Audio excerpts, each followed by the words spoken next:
അതെ, വീണ്ടും വയനാട് തന്നെയാണല്ലോ ചർച്ച ചെയ്തുകൊണ്ടിരിക്കുന്നത്. വളരെ പെട്ടെന്ന് കുറച്ച് കാര്യങ്ങൾ പറയാം. ഇന്നാണ് KPCC പ്രസിഡന്റ് വളരെ വിശദമായി തന്നെ കോൺഗ്രസ് പിരിച്ച കണക്കിനെ പറ്റിയും അതുപോലെ തന്നെ യൂത്ത് കോൺഗ്രസ് പിരിച്ച കണക്കിനെ പറ്റിയുമൊക്കെ വിശദമാക്കിയത്. അതിൻ്റെ അടിസ്ഥാനത്തിൽ വളരെ പെട്ടെന്ന് ആ കണക്കുകൾ പറയാം. ഒന്ന്, യൂത്ത് കോൺഗ്രസ് ആകെ പണം പിരിച്ചത്, അത് ഏതെങ്കിലും വ്യക്തിയിൽ നിന്ന് പിരിച്ചിട്ടില്ല, ഒരുപാട് ചലഞ്ചുകൾ വഴി പിരിച്ചത് 1,05,00,000 രൂപ. KPCC ആപ്പ് വഴി പിരിച്ചത് ഏതാണ്ട് 4,33,00,000 രൂപ.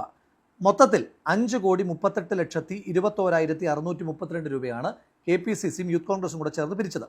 ഇനി ഈ ആപ്പുകളുടെ നിർമ്മാണവും ചെലവും അത്തരം കാര്യങ്ങളെല്ലാം കൂടെ വെച്ചിട്ട് 9,30,30,000 രൂപ ചിലവായിട്ടുണ്ട്.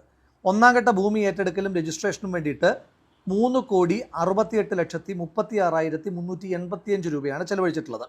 അതിൻ്റെ ബാക്കി ഇനി 1,60,55,247 ഉണ്ട്.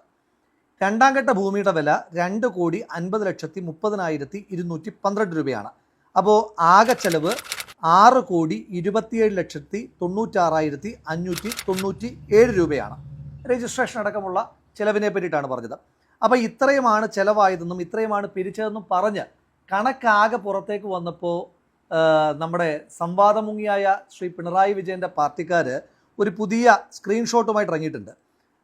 കോൺഗ്രസ് ആപ്പ് വഴി പിരിച്ചത് 54,49,78,56 രൂപയാണത്രേ. ഈ ഒരു സ്ക്രീൻഷോട്ട് കേരളത്തിൽ വ്യാപകമായി CPMൻ്റെ സൈബർ സ്പേസ് പ്രചരിപ്പിക്കുന്നുണ്ട്.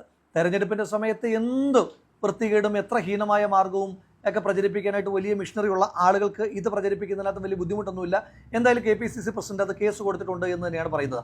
ഇനി തിരിച്ച് ഒരു വെല്ലുവിളി സംവാദം മുങ്ങിയായ കേരളത്തിൻ്റെ മുഖ്യമന്ത്രി ശ്രീ പിണറായി വിജയനോട് പറയുന്നു. കേരള പോലീസ് ഇപ്പോഴും അങ്ങയുടെ നിയന്ത്രണത്തിൽ തന്നെയാണല്ലോ. നിങ്ങളുടെ പാർട്ടിക്കാർ പറയുന്നത് പോലെ 54,49,78,56 രൂപയാണ് ആപ്പ് മുഖേന കോൺഗ്രസ് പിരിച്ചതെങ്കിൽ കേരള പോലീസ് വിചാരിച്ചാൽ 5 മിനിറ്റ് വേണ്ട എത്ര രൂപ പിരിച്ചു എന്ന് കണ്ടെത്താൻ. കാരണം ആപ്പിലേക്ക് ലിങ്ക് ചെയ്തിരിക്കുന്ന അക്കൗണ്ട് എത്ര വന്നു എളുപ്പം കണ്ടുപിടിക്കാം. യൂത്ത് കോൺഗ്രസിൻ്റെ അക്കൗണ്ട് സ്റ്റേറ്റ്മെൻറ്റ് തരാം. ഈ പണം എത്ര രൂപ പിരിച്ചു എന്ന് വെച്ചിട്ട് സംവാദം മുങ്ങിയായ ശ്രീ പിണറായി വിജയൻ കേരളത്തിൻ്റെ പ്രതിപക്ഷ നേതാവിനെ വിട്ടേക്കും. അദ്ദേഹവുമായിട്ട് നിങ്ങൾ സംവാദം വേണ്ട. കേരളത്തിലെ ഏതെങ്കിലും ഒരു കോൺഗ്രസ് പ്രവർത്തകനുമായിട്ടെങ്കിലും സംവാദത്തിന് കേരളത്തിൻ്റെ മുഖ്യമന്ത്രി തയ്യാറാണോ? ഒന്ന്. രണ്ട്, ഞങ്ങളുടെ സുതാര്യമായ കണക്കുകൾ പറഞ്ഞു. ഇനി നിങ്ങൾ പറയണം 20 കോടി രൂപ DYFI പിരിച്ചു എന്നാണ് പറയുന്നത്. അപ്പോൾ ഞങ്ങൾക്ക് 5 കോടിയെ കോൺഗ്രസ് പിരിച്ചുള്ളൂ എന്നൊക്കെ പറയുന്ന ആളുകളോട് ചോദിക്കാനായിട്ടുള്ളത് ഇന്ത്യ മുഴുവൻ CPM പിരിച്ചത് ആകെ 90 ലക്ഷമാണ്. അപ്പോൾ ചോദിക്കും DYFI 20 കോടി പിരിച്ചില്ലേ എന്ന്. അങ്ങനെ നോക്കിയാൽ കോൺഗ്രസ് പിരിച്ചു, യൂത്ത് കോൺഗ്രസിൻ്റെ ഫണ്ട് കളക്ഷൻ ഉണ്ടായിരുന്നു. അതുകൂടാതെ ലീഗാണ് ആദ്യം ഫണ്ട് കളക്ഷൻ ആരംഭിച്ചത്. ഏതാണ്ട് 36 കോടി രൂപയാണ് ലീഗ് കേരളത്തിലെ ജനങ്ങളിൽ നിന്ന് സംഭാവനയായി പിരിച്ചെടുത്തിട്ടുള്ളത്.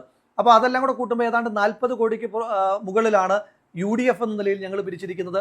മാത്രമല്ല 200 വീടാണ് ഞങ്ങൾ നിർമ്മിക്കുന്നത്. അപ്പോൾ അത് മൊത്തത്തിലുള്ള കണക്കെടുക്കുമ്പോൾ അതവിടെ നിൽക്കട്ടെ. ഇനി തിരിച്ചുള്ള ചോദ്യം, 20 കോടി എന്ന DYFIയുടെ കണക്കിനെ പറ്റിയിട്ടുള്ള സുതാര്യമായിട്ടുള്ള വിവരങ്ങൾ നിങ്ങൾ പുറത്തുവിടാമോ? നിങ്ങൾ പറയുന്നു ഒരാളിൽ നിന്നും പണം പറ്റിയിട്ടില്ല എന്ന്. വെല്ലുവിളിച്ചുകൊണ്ട് ചോദിക്കുന്നു, അത് ഉറപ്പിച്ച് പറയാൻ കഴിയുമോ? ഒരാളിൽ നിന്ന് പോലും പണം നിങ്ങൾ കൈപ്പറ്റിയിട്ടില്ല എന്ന്. നിങ്ങൾ പറയുന്നത് കേരളം മുഴുവൻ ആക്രി വിറ്റും പേപ്പർ വിറ്റിട്ടുമൊക്കെയാണ് നിങ്ങൾ ഈ പണം കണ്ടെത്തിയതെന്നാണ്. അങ്ങനെയാണെങ്കിൽ DYFIയെ വെല്ലുവിളിക്കുന്നു, സർക്കാരിനെ വെല്ലുവിളിക്കുന്നു. നിങ്ങൾ ആ കണക്ക് പുറത്തേക്ക് വിടൂ. ഏത് ആക്രി കച്ചവടക്കാരനാണ് നിങ്ങൾ 20 കോടി രൂപയുടെ ആക്രി വിറ്റത്? അതല്ലെങ്കിൽ ഏത് പത്രക്കച്ചവടക്കാരനാണ് നിങ്ങൾ 20 കോടി രൂപയുടെ പത്രം വിറ്റത്? അതിൻ്റെ ഡീറ്റെയിൽസ് ഓരോ നിയോജക മണ്ഡലം തിരിച്ചിട്ടുള്ളത് വളരെ എളുപ്പം കിട്ടാമല്ലോ.